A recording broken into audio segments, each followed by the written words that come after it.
Friends, कैसे हैं आप लोग। आज हम लोग अपनी टेक्सटाइल की सेकंड टॉपिक छपाई पढ़ेंगे। पिछली क्लास में हम लोगों ने डाइंग पढ़ा था। उम्मीद है आपको मेरा पिछला वीडियो पसंद आया होगा। जैसा भी आपको लगे प्लीज़ कमेंट करिए। अब हम प्रिंटिंग के बारे में उस डिटेल से पढ़ेंगे। प्रिंटिंग जो है दो तरह की होती है, एक तो प्रत्यक्ष और एक है अप्रत्यक्ष। अप्रत्यक्ष को हम इनडायरेक्ट या अवरोधक भी कहते हैं। प्रत्यक्ष प्रिंटिंग में कई प्रकार आते हैं, जैसे block printing, screen printing, roller printing, spray printing, duplex, stencil, ये सब आपकी छपाई की प्रत्यक्ष विधियां हैं। और सेकंड है इनडायरेक्ट, जिसको अवरोधक भी कहते हैं, या अप्रत्यक्ष। अप्रत्यक्ष में आपका आता है batik, resist, tie and dye और डिस्चार्ज प्रिंटिंग। प्रिंटिंग की ये सभी विधियां अलग अलग तरीके से यूज़ की जाती हैं। प्रिंटिंग की जो डायरेक्ट विधि होती है उसमें हम क्या करते हैं कि कपड़े पे डायरेक्ट, जैसे ब्लॉक प्रिंटिंग है, स्क्रीन प्रिंटिंग है, कपड़े पे डायरेक्ट कर देते हैं। लेकिन जो कपड़े की इनडायरेक्ट अवरोधक विधि है उसमें क्या करते हैं कि वैक्स का यूज़ करते हैं, या रंग को खींच लेते हैं वैक्स लगा के, या जिंक ऑक्साइड या और केमिकल के थ्रू। तो ये छपाई की इनडायरेक्ट या अवरोधक विधि के नाम से भी इसको जानते हैं। अब आगे हम इसकी डिटेल पढ़ेंगे। छपाई की विधियां जैसे हैं block printing, stencil printing, screen छपाई, रोलर छपाई। अब ब्लॉक प्रिंटिंग को आगे दो भागों में विभाजित किया गया। हाथ द्वारा भी होती है ब्लॉक प्रिंटिंग, जो पहले होती थी, अब मशीन द्वारा भी होती है। इसी तरह रोलर छपाई को भी कई विधियों में बांटा गया है, जैसे रंग खींचने वाली विधि, अवरोधक विधि, डुप्ले विधि, प्रत्यक्ष विधि। इसी तरह प्रत्यक्ष विधि जो है इसको भी हम आगे कई विधियों में विभाजित करके पढ़ेंगे। अब आगे ब्लॉक प्रिंटिंग के बारे में सबसे पहले पढ़ेंगे। ब्लॉक प्रिंटिंग यह छपाई की सबसे प्राचीन और महंगी विधि है।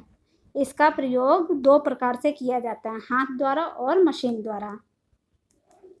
हाथ द्वारा जो ब्लॉक प्रिंटिंग की जाती है, इसमें जो ब्लॉक होते हैं वो 1/2 से 1/4 गहराई तक लकड़ी के गुटके में होते हैं। इसको बंगरू इसका प्रमुख केंद्र है, जो जयपुर से 35 किलोमीटर दूर है। यह ब्लॉक प्रिंटिंग विभिन्न आकृतियों की होती है, ट्रायंगल, सर्कल, स्क्वायर आदि। प्रारंभ में चीन से हुआ था। ब्लॉक प्रिंटिंग का प्रारंभ जो है वो चीन से हुआ था। कपड़े को गद्देदार मेज पर रखकर हथकरघे से इसको बनाया जाता है। वस्त्रों पर, हथकरघे से निर्मित वस्त्रों पर हाथ द्वारा इसकी छपाई की जाती है, ब्लॉक प्रिंटिंग की, जो हाथ द्वारा होती है। इसी तरह मशीन द्वारा भी की जाती है। मशीन द्वारा जो ब्लॉक प्रिंटिंग होती है वो पैरेट ऑफ रॉन नामक वैज्ञानिक ने 1834 में पैरोटिन नामक ब्लॉक प्रिंटिंग मशीन का निर्माण किया था। तांबे और लिलेनियम धातु के रोलर होते हैं। अब रोलर प्रिंटिंग के बारे में आगे पढ़ेंगे। रोलर छपाई के प्रकार निम्नलिखित हैं। इसमें इसका आविष्कार जो है रोलर छपाई का 1797 में फ्रांस में थॉमस वेल्स ने किया था। 1801 में स्टील पॉइंट द्वारा विडमर ने सर्वप्रथम नमूने अंकित किए थे इस पे। ये सब छपाई के जितने भी आप कंटेंट में लाई हूँ, ये एक बुक का नहीं है, ये कई बुक्स से मैंने इकट्ठा करके आप लोगों के लिए किया है। आप लोगों को बहुत सारी बुक्स देखने की ज़रूरत नहीं है। अगर आप ध्यान से देखेंगे तो इसमें आपको बहुत सारे इम्पोर्टेंट पॉइंट्स मिलेंगे। एक भी पॉइंट इसमें ऐसा नहीं है जो एग्ज़ाम के लिए इम्पोर्टेंट ना हो। तो उम्मीद है आप लोगों को पसंद आएगा। जैसा भी आपको ये वीडियो कंटेंट लगे प्लीज़ कमेंट करिएगा। अगला हम इसको पढ़ेंगे। नेक्स्ट है हमारा रोलर छपाई की जो प्रथम विधि है प्रत्यक्ष विधि है। यह अलग अलग रंगों के लिए अलग अलग रोलर का प्रयोग किया जाता है। अवरोधक छपाई। अवरोधक छपाई, प्रतिरोध छपाई। अवरोधक छपाई के अंतर्गत कई छपाइयाँ आती हैं, जैसे प्रतिरोध है, बाटिक है, रेजिस्ट है, टाई एंड डाई है। ये सब अवरोधक छपाई के, जो पीछे भी मैंने आपको बताया था अभी। यह प्रक्रिया डिस्चार्ज प्रिंटिंग के बिल्कुल विपरीत है, क्योंकि डिस्चार्ज प्रिंटिंग में हम क्या करते हैं, पहले कलर करके फिर कलर खींच देते हैं तो उससे वाइट प्रिंट आता है उस पर छपाई का। लेकिन अवरोधक छपाई में क्या करते हैं कि पहले हम उस पर अवरोधक लगा देते हैं, उस पर रंग चढ़ता ही नहीं है, और डिस्चार्ज प्रिंटिंग में रंग चढ़ा के फिर खींचा जाता है, तो इसलिए इसकी विपरीत है। रोलर द्वारा अवरोधक जैसे रेजिन युक्त पेस्ट आदि पदार्थ नमूने वाले स्थान पर लगाकर पूरे वस्त्र को रंग दिया जाता है। अगला है हमारा रंग खींचने वाली छपाई अर्थात डिस्चार्ज प्रिंटिंग। डिस्चार्ज प्रिंटिंग में गहरे रंग से रंगा वस्त्र जो होता है उसको रोलर के मध्य से गुजारा जाता है, फिर उस पर अंकित नमूने पर जिंक ऑक्साइड का पेस्ट लगाकर ब्लीच करके सफ़ेद नमूना वस्त्र पर अंकित कर दिया जाता है। जब जिंक ऑक्साइड का पेस्ट लगाते हैं तो उसके ब्लीच द्वारा खींच के सफ़ेद नमूना आता है उस पर डिस्चार्ज प्रिंटिंग में। अगला है हमारा डुप्ले छपाई। डुप्ले छपाई को द्विपक्षीय छपाई या दोहरी छपाई के नाम से भी जाना जाता है। ये एग्ज़ाम में बहुत बार पूछा गया है, वैसे सारे ही पूछे गए हैं। आपका अवरोधक छपाई, डायरेक्ट छपाई, इनडायरेक्ट, बहुत हर तरह से इसमें एग्ज़ाम में क्वेश्चंस आते हैं।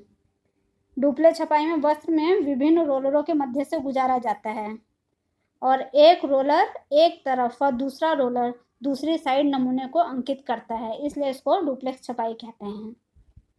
अब आगे हम पढ़ेंगे प्रत्यक्ष विधि। प्रत्यक्ष विधि में निम्नलिखित विधियां आती हैं। पहला है स्क्रीन छपाई। स्क्रीन छपाई में छपाई की इस विधि में विशेष प्रकार का फ्रेम प्रयोग किया जाता है। इसमें आपसे क्वेश्चन पूछा जाता है कि छपाई की कौन सी विधि में फ्रेम यूज़ किया जाता है, तो ध्यान से सारी चीज़ें आप सुनिए। अगला है इस छपाई में 500 से लेकर 5000 मीटर कपड़े की लंबाई के वस्त्र रंगे जाते हैं। वस्त्र को मेज या चौरस सतह पर बिछा दिया जाता है। रंग लगाने का कार्य हाथ द्वारा किया जाता है और फ्रेम पर किसी स्क्रीन पर नमूना अंकित रहता है। जिन स्थानों पर रंग नहीं लगाना वहाँ स्क्रीन पर अवरोधक लगा दिया जाता है। रियोन, सिल्क, वूल आदि को इस विधि द्वारा रंगा जाता है।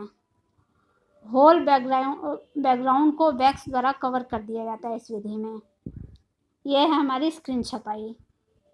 ये सब बिल्कुल डिटेल जो था मैं बहुत शॉर्ट में इम्पोर्टेंट पॉइंट्स को लाई हूँ। अगला है स्टेंसिल छपाई। स्टेंसिल छपाई क्या होती है? स्क्रीन प्रिंटिंग स्टेंसिल प्रिंटिंग का ही सुधरा रूप है। जैसे स्क्रीन प्रिंटिंग थी उसका सुधरा रूप स्टेंसिल प्रिंटिंग है। तेल, मोम या वार्निश से चिकने हुए कागज या बारीक धातु की परत को नमूने के अनुसार काट लिया जाता है। एक रंग के लिए एक ही स्टेंसिल का प्रयोग किया जाता है। इसका विकास जापान में हुआ था। स्टेंसिल को कपड़े पर चिपका कर रंगाई की जाती है। रंगने के लिए हाथ का ब्रश या एयर ब्रश, गन आदि का प्रयोग किया जाता है। डुप्ले छपाई पीछे एक्सप्लेन की थी मैंने आपको, ये भी प्रत्यक्ष विधि के ही अंतर्गत आती है। अगला है फ्लास्क प्रिंटिंग सिल्क और रियोन पे की जाती है। इसमें आदि रेशों को रंगने के बाद वस्त्रों पर छापा जाता है। रेशों को पहले रेजिन पदार्थ से छपाई की जाती है, फिर रेशों को इलेक्ट्रोलाइसिस प्रोसेस द्वारा सटा दिया जाता है। अब अगला है स्प्रे छपाई। स्प्रे छपाई में एयर ब्रश का यूज़ होता है। यह सस्ती छपाई है। यह मशीन या हाथ द्वारा की जाती है। स्प्रे छपाई जैकॉर्ड या डॉबी बुनाई द्वारा बुने वस्त्रों पर की जाती है। सिल्क या ब्रोकेट के वस्त्रों पर भी की जाती है छपाई, स्प्रे छपाई। इसके अलावा अन्य छपाइयाँ हैं जैसे ताना की छपाई, जिसको वार्प प्रिंटिंग भी कहते हैं।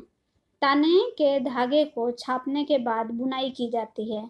बुनाई करते समय बाने के धागे का सफ़ेद रंग का रखा जाता है। इसमें बुनाई करते समय बाने के धागे को सफ़ेद रंग से सफ़ेद रंग का रखा जाता है और ताने के धागे को छापने के बाद बुनाई की जाती है। मतलब ताने का जो धागा होता है उसको पहले हम कलर करके छपाई करके उसके बाद उसकी बुनाई करते हैं। अगला है ब्लॉच प्रिंटिंग। इसमें नमूना और पृष्ठभूमि दोनों ही साथ छपते हैं। में सीधे सीधे आपसे क्वेश्चन पूछा जाता है कि किस छपाई में नमूना और पृष्ठभूमि साथ में छापे जाते हैं। अगला है विस्मरण या एक्सट्रैक्ट प्रिंटिंग। इसमें संपूर्ण वस्त्र पर को पीस डाइंग विधि द्वारा रंग लिया जाता है। इसके बाद ब्लीच द्वारा नमूने के अनुरूप रंग को खींच लिया जाता है। ये होती है विस्मरण प्रिंटिंग या एक्सट्रैक्ट प्रिंटिंग जिसको कहते हैं। अगला है स्थानांतरित छपाई। स्थानांतरित छपाई जिसको ट्रांसफ़र प्रिंटिंग भी कहते हैं। यह कम जगह व कुशल मजदूर जरूरी हैं इसके लिए। पहले ट्रेसिंग पेपर पर डिज़ाइन बनाकर फिर कपड़े पर ट्रांसफ़र कर दी जाती है इसको। इसमें डिस्पर्स रंग का प्रयोग किया जाता है। डिस्पर्स डाई द्वारा इसको स्थानांतरित छपाई की जाती है। ये भी आपसे क्वेश्चन पूछते हैं कि स्थानांतरित छपाई डिस्पर्स डाई में कौन सी छपाई होती है या स्थानांतरित छपाई के लिए कौन सी डाई यूज़ होती है, तो डिस्पर्स डाई आएगा। अगला है प्लाज्मा तकनीक। ये प्लाज्मा तकनीक वो जो है एक टेक्निकल वो है, इसमें सूती कपड़ों के लिए उपयुक्त है प्लाज्मा तकनीक। इस तकनीक द्वारा रंगाई की तीव्र गति होती है। इसमें प्लाज्मा तकनीक में आपको एलटी में पूछा जाता है कि वस्त्रों में घर्षण प्रतिरोधकता बढ़ाई जा सकती है। प्रोटेक्टिव कोटिंग देता है यह, जिसमें वस्त्रों को मजबूती आती है। तरल रिप्लेंसी को बढ़ाता है। यह प्लाज्मा तकनीक के गुण हैं। घर्षण प्रतिरोधकता, प्रोटेक्टिव कोटिंग, उससे जब वस्त्रों के ऊपर प्रोटेक्टिव कोटिंग आ जाती है तो धूप से या ज़्यादा रगड़ खाने से वस्त्र जो हैं ख़राब नहीं होते हैं। बाटिक प्रिंटिंग के बारे में पढ़ेंगे आगे। यह जापानी शब्द है। बाटिक शब्द जो है जापानी शब्द है। इसमें चीन से इसका प्रारंभ हुआ है बाटिक प्रिंटिंग का। चीन में इसका प्रारंभ 7वीं सदी में हुआ था। इसका प्रारंभ इंडोनेशिया में हुआ था। चीन में तो इसका जो है प्रारंभ 7वीं शताब्दी में हुआ था, लेकिन बाटिक प्रिंटिंग जो है प्रारंभ वो इंडोनेशिया से हुई थी। नमूने पर अवरोधक लगाकर रंगा जाता है। मोम का प्रयोग किया जाता है। बाटिक अम्बोटिक शब्द से बना है। बाटिक प्रिंटिंग में नेफ्थोल डाई का प्रयोग किया जाता है। रंगाई व छपाई का घर किसको कहा जाता है? राजस्थान को। राजस्थानी छपाई है हमारी बांगरू, डाबू, सांगनेरी, ये सब राजस्थानी छपाइयाँ हैं। फोटो छपाई प्रकाश संग्रही रसायनों का उपयोग करके प्रिंटिंग करना फोटो छपाई कहलाता है।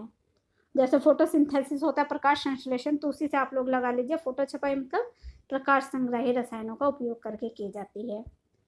टाई एंड डाई बंधनी को ही टाई एंड डाई के नाम से भी जाना जाता है। यह रंगाई की प्रतिरोधी विधि है। ये शॉर्ट में मैंने आपको प्रिंटिंग का पूरा एक रिव्यू दे दिया है। इसमें उम्मीद करती हूँ ये आपके लिए काफ़ी हेल्पफुल होगा। अब आगे हम लोग डाइंग एंड प्रिंटिंग के MCQ